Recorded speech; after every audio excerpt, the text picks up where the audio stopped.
Well, here we are coming into a new year and we're being faced by a lot of challenges, and not just those that we opt into, like the New Year's resolutions.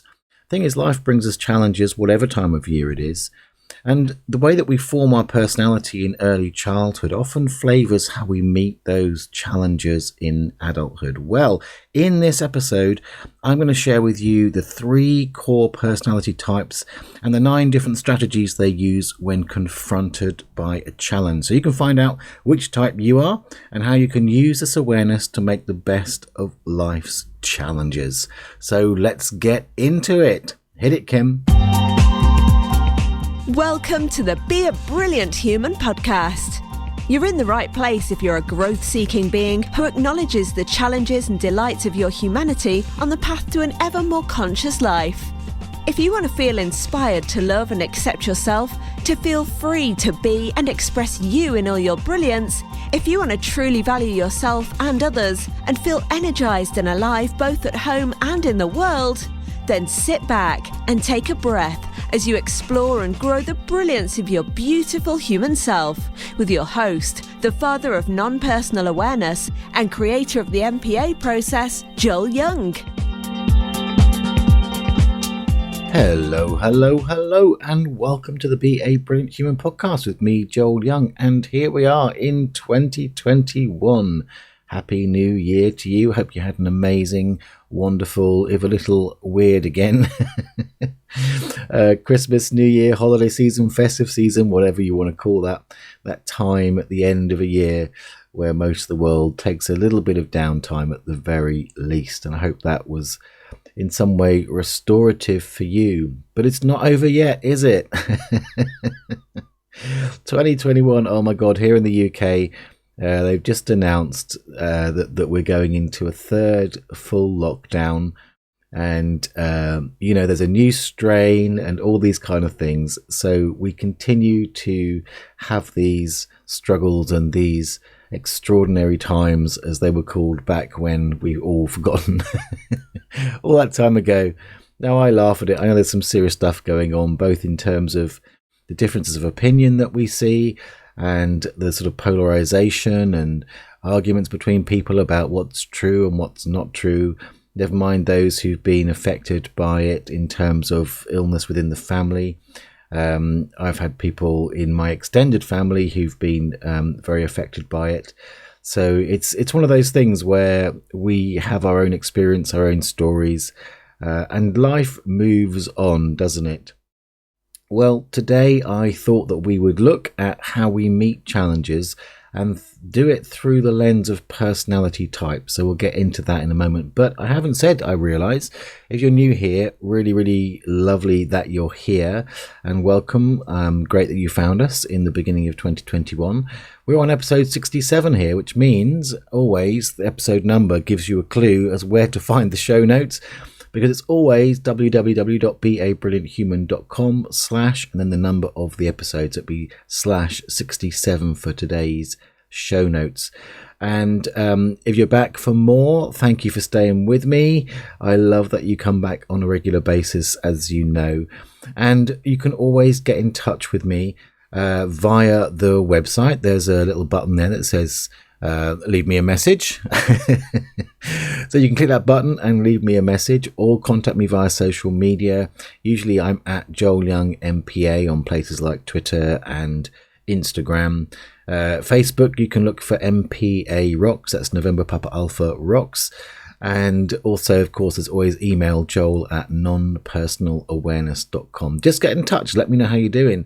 And let me know, again, I'm looking for your input for this year as we go ahead. What would you like to hear from me on this podcast? It is ultimately your podcast. You listen to it. It's for you, by me. And I'd love to have some input from you about, what you'd like to see. What did you like in 2020 from the stuff that I offered you? And what would you like to see going forward? Do let me know. And again, mentioning MPA Rocks there, again, especially if you're new here, then remember that MPA stands for non-personal awareness, and it starts with the MPA process, which you can get for free on all the various websites, either there will always be a link on the beabrillianthuman.com website, but also you can go to joelyoungnpa.com and you can download this simple 6-line process that I call the NPA process for free there. And I often talk about it on this show. It's a super powerful way to make yourself non-stick in life. Doesn't mean you become like divorced from life, because actually it's quite the opposite. Just that when you're not taking things so personally, when you're not letting the crappy stuff stick to you, it means you can move much more freely in life and in fact feel it more fully. And that's a wonderful thing. And do remember to go ahead and hit that subscribe button wherever you're listening to the show. And that means you'll be notified when the new episodes come out. And you know what? It also helps with the spread of this podcast. So if you like what you hear, make sure you tell someone, hit that subscribe button and all that lovely stuff. I will very much appreciate it. Now, what I'm going to do today is I'm going to talk a little bit about the sort of a bit in general about personality type maps, because I have a particular take on them.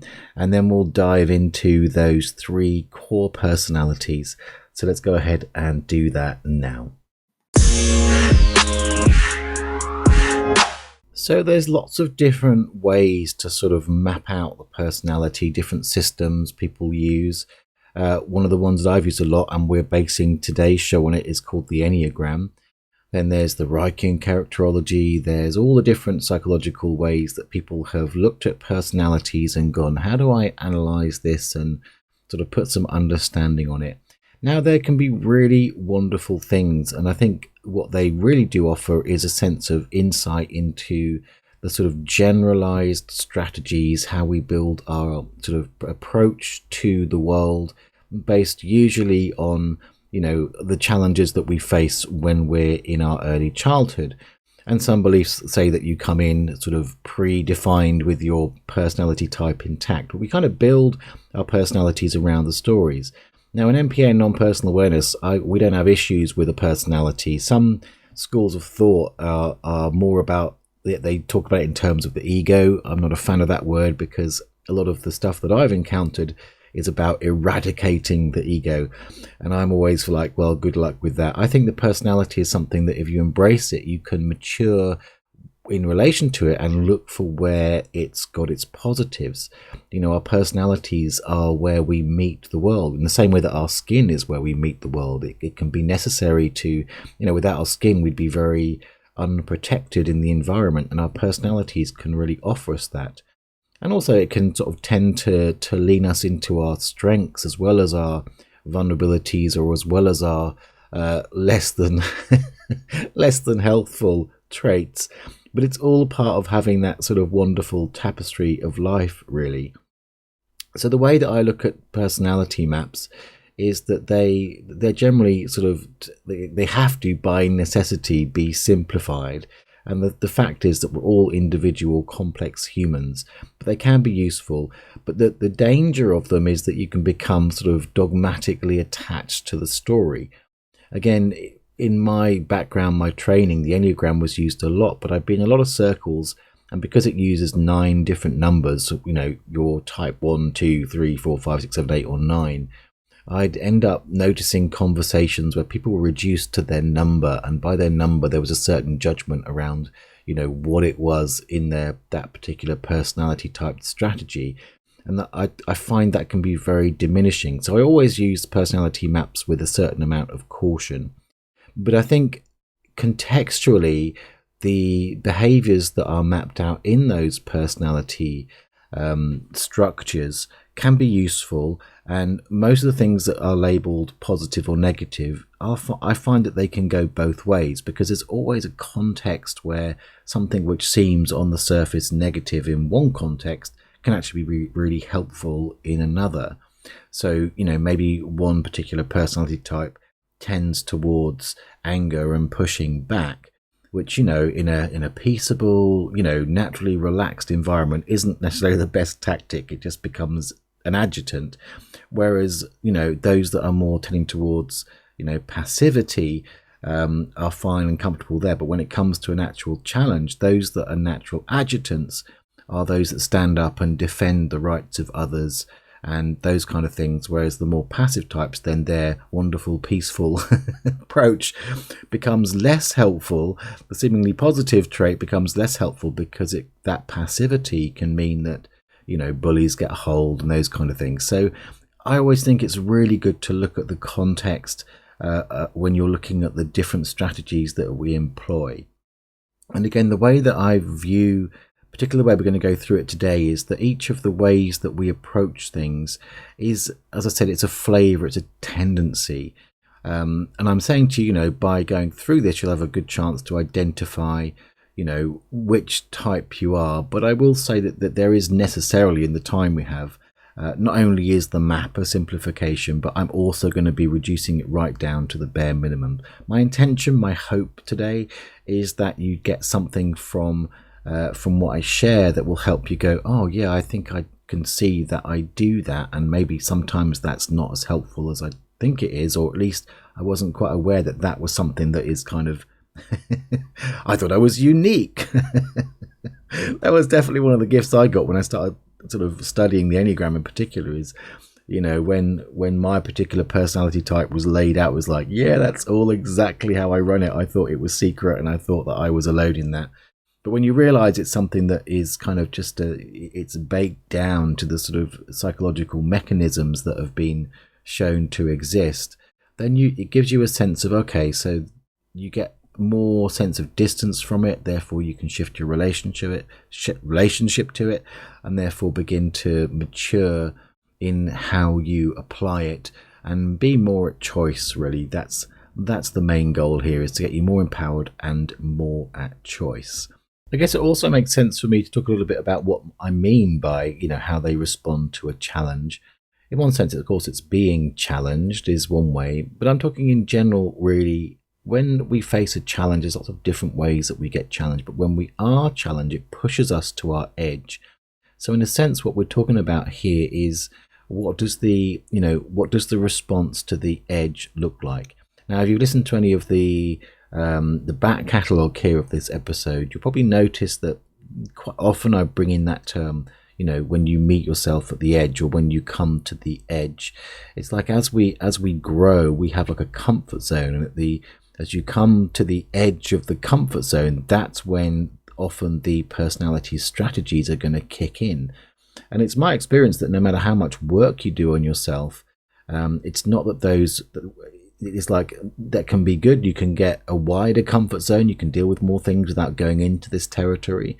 But because we are constantly growing, we're always expanding, we're always meeting new challenges, things that maybe are slightly different, have a different angle, or are literally more challenging to us, then ultimately we tend to meet that edge in this flavor. So that's really what I'm talking about when I say, when we're looking at the flavors with which the different personality types will meet their edge, meet those challenges. So as I say, I'm using the Enneagram. There's 9 types in the Enneagram, but I want to focus on within each of those 9, there's 3 are blocked into 3 different types. There's body types, emotional or image types, and mind types. So I'm going to focus on it today from that perspective. So are you ready? Let's find out.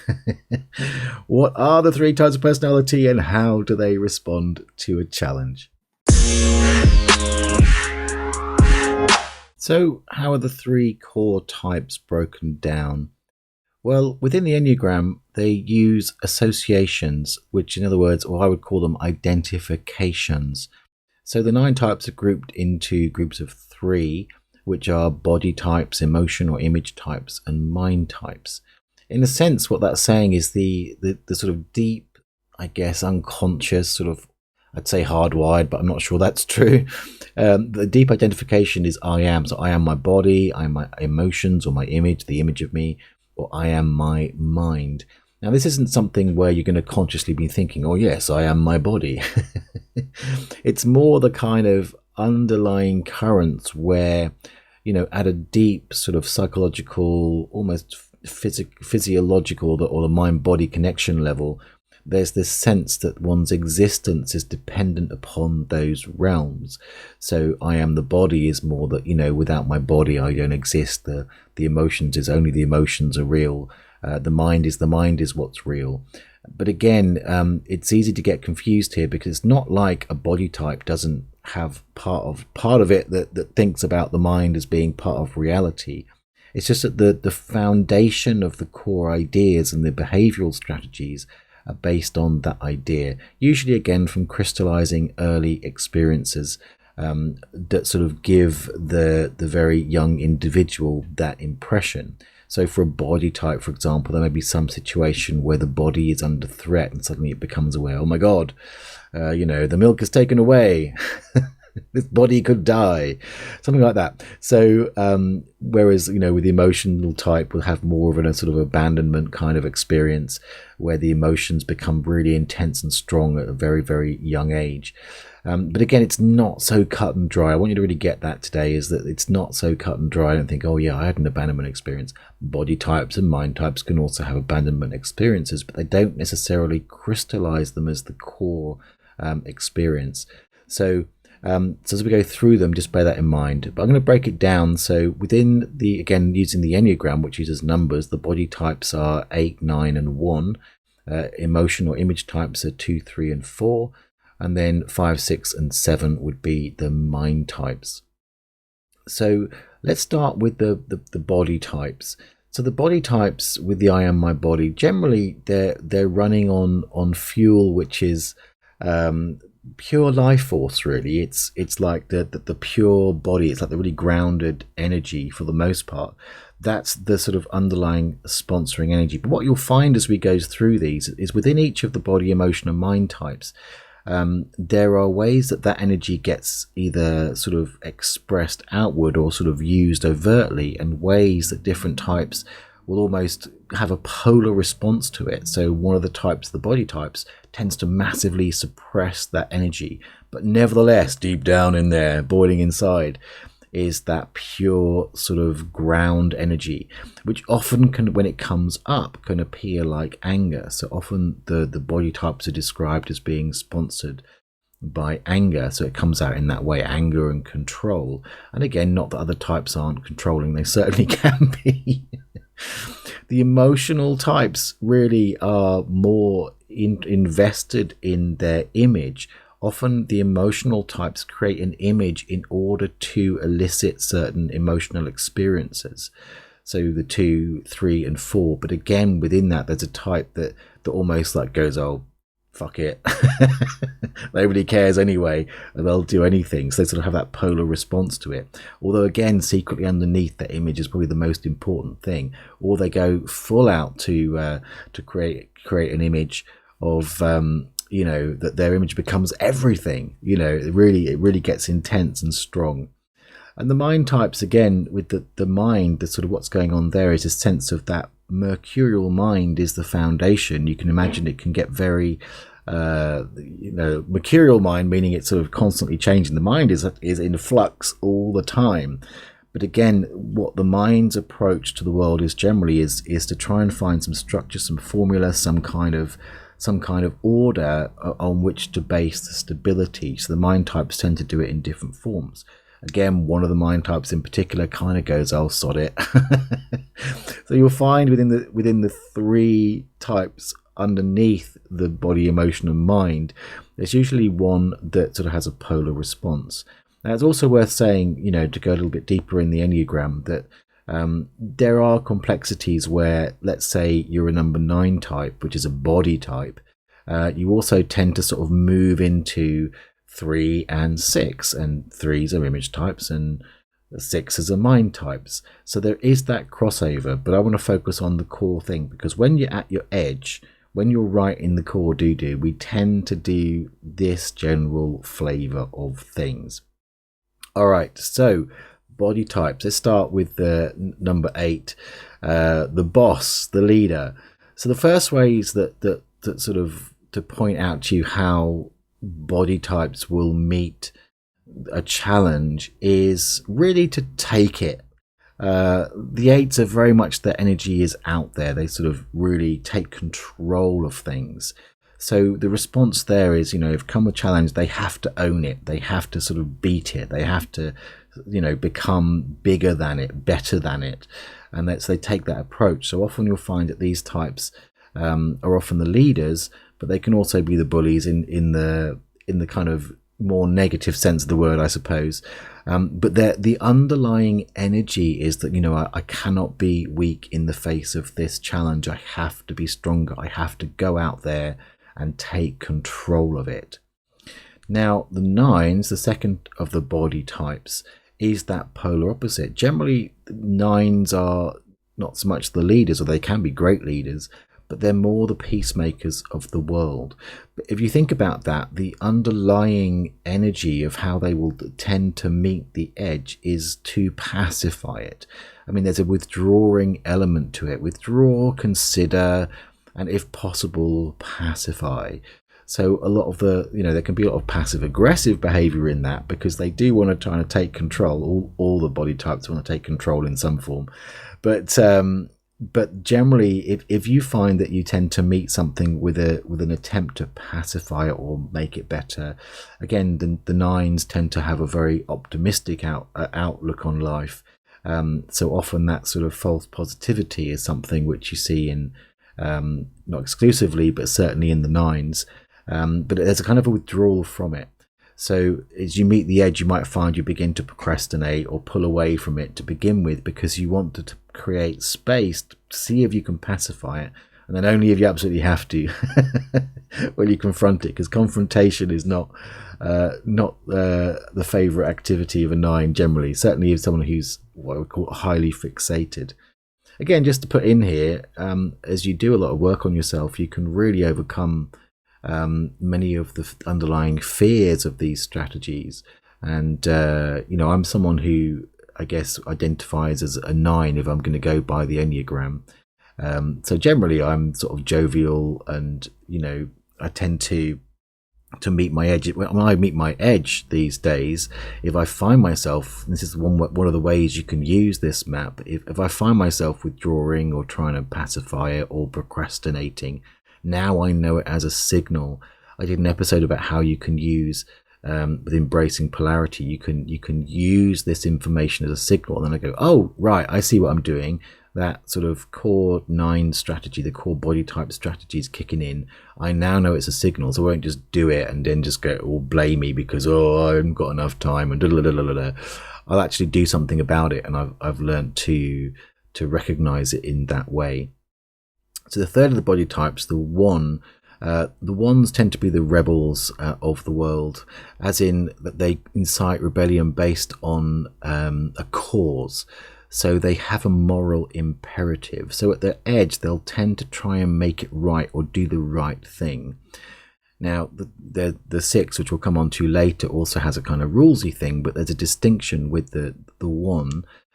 Which is that it's a moral obligation. So you see people like Martin Luther King or John Lennon, who are sort of standing up for the rights of people. This tends to be a 1 strategy. But again, if we look underneath the surface of that, what are they doing at the edge? Well, generally they're labeling it or judging it, or themselves in relation to it, and then wrangling to try and figure out what's the morally correct response, whatever the challenge is, what's the right thing to do. And I say moral because, again, that isn't necessarily religious or whatever. Our morals in this sense is more about the way we see as the right and sort of more holy or just way to be in life is how any particular 1 is going to take that.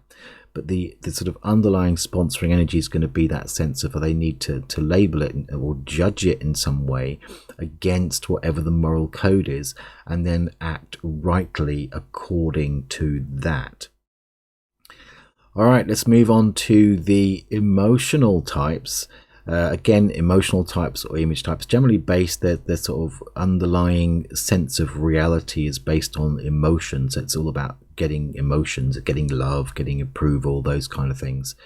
And often they build an image around it. So it's 2, 3, and 4. So the 2 type, how they meet their edge, generally the 2s have an energy which is all about everybody else, at least on the surface anyway. Their whole personality strategy, if you think of many of the female Disney roles where sacrifice is considered holy in that way, It's all about you. I'm doing it for you. Underneath the surface, that's not really what's going on, because it's kind of an avoidance strategy, an avoidance of self, or a sense that, if I can do for others, then I will get the love I need, or at least need to be needed in that way. So often when they meet the challenge or an edge, they will share it. They'll kind of have a sense of, you need this, or how can I help you meet this? So again, there's that sort of horribly 1970s kind of phrase, behind every successful man there's a strong woman. Normally that would be a 2, because what she would be doing there, and again, there's plenty of men that are 2s and all that kind of stuff, but it's like what they're doing is they're saying, well, you go up onto the podium, I'll get my glory through you. So ultimately it's an avoidance of taking personal responsibility for these things. There is an aspect of a 2, obviously, that will become strong and meet a challenge if it serves others, but it's through service. Now, as I said, all these things are positive and negative. Where it can become harmful for a 2, an image type, is where they begin to completely deny any of their needs in a challenge and tend to collapse. And, there are some really tricky psychological stuff that can happen inside that dynamic, especially given that society tends to approve so dramatically of this kind of behavior. But people will die rather than take care of themselves, because they have to think about their kids, or they have to think about their husband, or they have to think about their wife, or they, whatever that, or they have to think about their job and the responsibilities there. But most of that is just there's not the willingness there to really acknowledge the self in it, because everything is based around getting that experience from the outside and how they appear to the outside world. Then we come on to the 3s. The 3s are those types that I say they've kind of given up on love completely, and they just want respect. Just give me respect. So the 3s are the wheeler dealers of the world generally, because their response to a challenge is to win at any cost, to you or to them or to anyone. It's like that, and they will just do whatever it takes to win, to be the best, to appear to be the best. The image of success is the most important thing, because from the image of success, the strategy tells them that's where they will get at least respect. So often, again, is ironically the case with all of these different strategies, that they're often naturally genius or very successful or multi-talented in how they approach the world. But generally there's kind of, it's all driven by an inner emptiness or sense of that, they've somehow given up on love due to their early experiences. And so they kind of lose often any sense of morals or integrity in order to get what they want. Again, I'm looking at it in the darker side. Obviously, I'm not saying that if you're a 3, you're clearly an evil person who'll just do anything. No, but the chances are you're willing to sort of bend the rules a bit, or to at least go for it with full passion to beat a challenge, or to be the best at something in that way. And again, as I said, there's lots of positives all round. Now, the 4 makes an image of being unique and special. So in a 4's world, the 4 will generally meet a challenge. Well, firstly, if it's a challenge everybody else is doing, they wouldn't be seen dead doing it because they're unique. They broke the mold was broken. Now, the 4s are such wonderful, creative, the most creative, poetic people in the world generally are 4s. They do have that creativity. But this image of uniqueness is very powerful for them. But what they tend to do when it comes to a challenge is, in that dark aspect of it, is they tend to collapse into it. There's a sense of fragility of, I just can't deal with it. Kind of, in the classic drama queen, sort of think of the classic drama queen thing. This is again turning the stereotype up a bit here. But there is that sense of collapse in the face of a challenge, and that's often pushed outward, in terms of someone else didn't do something, someone else didn't set it up right, or it's not fair, or there's kind of a sense of that can come into the process, or they'll just exaggerate or cheat or even lie to try and get through the challenge without actually having to do something. Now, this is all kind of coming again all of these different strategies are based on some deep pain, really. And the wonderful thing about, well, we're talking about fours here, is in that uniqueness, that specialness. It does allow for intense sensitivity and creativity. In fact, those emotional types can be really super sensitive. Certainly that the fours can be incredibly sensitive, people. And so in that sensitivity, they've got an appreciation of beauty and art and those kind of things. But the general underlying energy in all of the emotional types is to meet these things with how does it affect how I perceive myself or how I am perceived by others, and how does it affect how I'm going to be getting some emotional win from this situation. And so finally we come on to the mind types, the 5, 6 and the 7 types in the Enneagram. So again, mind types base their identity, their who I amness on the sense of what happens in the mind is what's real, how existence is formed. And as I said before, the mind is so mercurial. So often the ways that the mind types respond is based on controlling the sense of understanding through the mind. So the 5s, the first of them, tend to be, again, classically in Enneagram, they're the geeks and the professors of the world, because they use intellect almost like a protection. So gathering information and creating almost like a wall around it is generally how a 5 will respond. They tend to have an away kind of movement, a bit similar to the way the 9 is in the body types. They tend to move up and away and behind all their books and their scrolls and those kind of things, and hope that they can conquer things with intellect, which generally is to avoid that they don't tend to be physical creatures in that way, probably the least physical. If you think of the Big Bang Theory, it's kind of a study on 5s in many different ways. So it's that informational, intellectual battle is the way that they get some sense of control. Then the 6s are the kind of people of the world that live by the rules. Different societies can have like a sense of 6. Here in the UK, we're generally in the Enneagram world thought of as a 6 culture because we like rules. We set up bureaucracy. So a 6 tends to respond in a number of ways. Generally they will look for what are the rules of the game so I can follow them, because the underlying idea with a 6 is that as long as everybody follows the rules, everything will be okay. They're kind of avoiding or trying to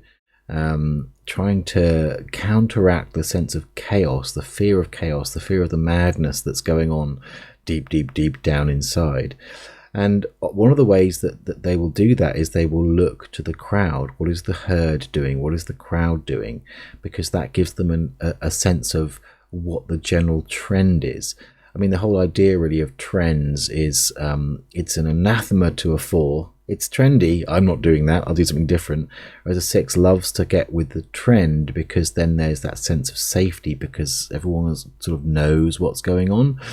And there's that kind of essence to it.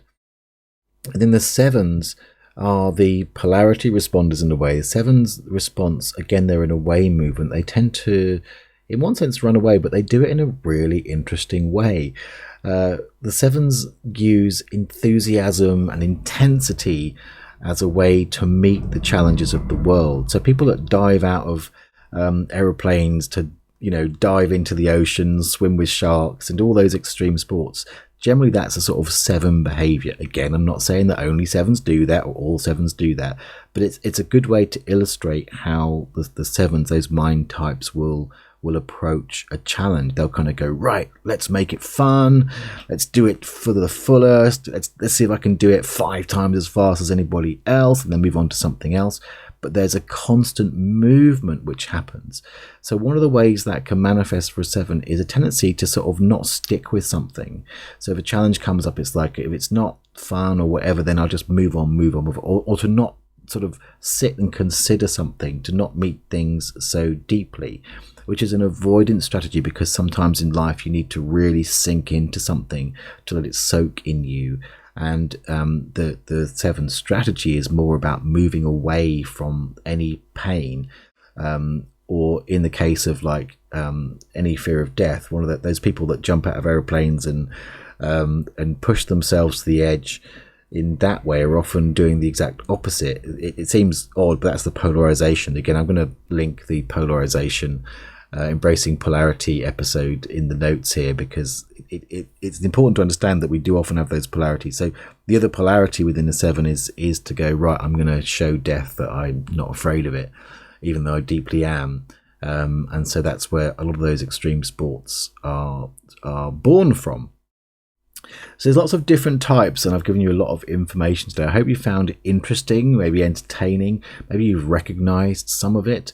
Again, I can only scratch the surface, 7 style today with the time that we have. I'm already running long on this episode. But I wanted to give you a sense of maybe a thread to pull on. Maybe there's something in here that you've taken away and go, oh, okay, I recognize that's part of what I do. I also wanted to point out the underlying parts of it. So again, generally the body types are, looking to take control in some physical way. The image types are building an image and looking for the emotions, and the mind types are trying to put some sense of control on the ultimately uncontrollable mind. There's no ultimately good or bad number to be, if you're going by the numbers, or body or emotion or mind type to be. For me, it's all, as I said before, about gaining awareness. And when you're aware of the strategies that you've kind of programmed into you, then you become more at choice. So I want to wrap up real quick here and give a little mention to MPA. MPA, as I said at the top of the program, stands for non-personal awareness. And it's one of the best ways I've ever come across. Yes, it came through me, it's my thing. But it really does help deal with fixation, with identity. The whole core of MPA is about looking at moving those identities. And the stuckness within any type, any Enneagram type, is about identification with an idea. So I want to really recommend, if you haven't already, you go ahead and download the MPA process. And if you're really interested in personality types, not that we specifically go into personality types in the early programs of MPA, but anything that you can come across with that, MPA is going to be a tremendous help to you. It literally does that job of giving you perspective on your core personality strategies, so you can discern how to best use them. You can shift and mature in your relationship to them. In fact, the whole premise of MPA, beyond the simple beginning uses of it, the use of the MPA process to address a specific issue.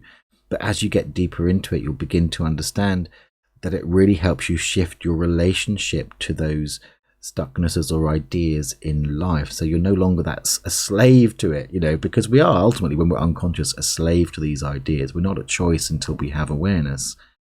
And that does mean that you can, MPA will help you to become more empowered and free, and to make best use of those personality traits, rather than being in the constant conflict with it. As I said again in the beginning, it's like I did a lot of training years in an environment where it was all about trying to get rid of the ego, and I've flipped completely, 180 on that since MPA came along back in 2007, and I really look at the personality as a tremendous gift. And that being said, there's no harm in polishing it, maturing in relationship, making the best of it, understanding it. That's a really powerful thing. I don't think ultimately we rid ourselves of the ego completely. Even in enlightenment, there's still a body of form, therefore there's structure, therefore there's some kind of personality operating, even if it's only a little bit. And sometimes that can be unhelpful too, in terms of if you were thrown into a practical situation. Anyway, I digress. And I also want to say that if you're any kind of therapist, coach, or change maker, then you're going to be constantly meeting challenges. And the more that you inject yourself into the healing dynamic, as in inject those strategies unconsciously, you're going to meet more resistance. And the more that the challenges that you're facing in your practice are going to be showing themselves to you. That's why many therapists that I hear from find it difficult to work with many clients. They hit burnout because there's a lot of resistance going on, because those core strategies are meeting the challenges, whether we realize it or not. And with MPA, what I found, which is amazing, is that because it invites this frictionless environment, because it encourages having no agenda and dropping the stories in that way, I've come to find that I don't have resistant clients anymore. It's not my experience of them, not that they don't have challenges, but my experience of them is not that there's resistance. There's no me in the way, or the me that's there is in alignment with what's happening, rather than based on a story or one of those Enneagram stories that's trying to avoid or sway in some way. And we do have the MPA advanced training coming out very, very soon. So if you'd like to, or you're interested in that, then you can get on the wait list right now, and I'll be letting you know when it launches, so you can have a look at that. And it's also worth getting hold of basic training. Links to those will both be in the show notes for today, which are www.beabrillianthuman.com/67. Do let me know, what did you think of this show? Did something touch you? Do you know about the Enneagram? Reach out, talk to me, let's have a conversation. As ever, on social media at Joel Young MPA, MPA Rocks on Facebook, just /Joel Young on YouTube. You can leave a comment there, or by email, or leave a message on the website. I hope you have a fabulous start to your new year. I will see you back here next week. Hit that subscribe button, tell someone you know if you like this show, and I will see you next time. All that remains is to cue the moo.